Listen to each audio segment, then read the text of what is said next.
বোকাখাতের কুড়ুয়াবাহী নতুন খতিয়াখলিতে বুনো মোষের তাণ্ডব। শনিবার সকালে গ্রামবাসীরা দেখতে পায় মোষটিকে। উল্লেখ্য, গত কিছুদিন আগে বুনো মোষের আক্রমণে গুরুতর আহত হয়েছিলেন ওই গ্রামের এক ব্যক্তি।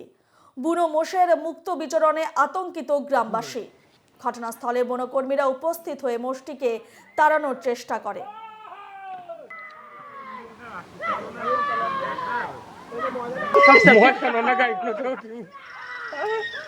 কি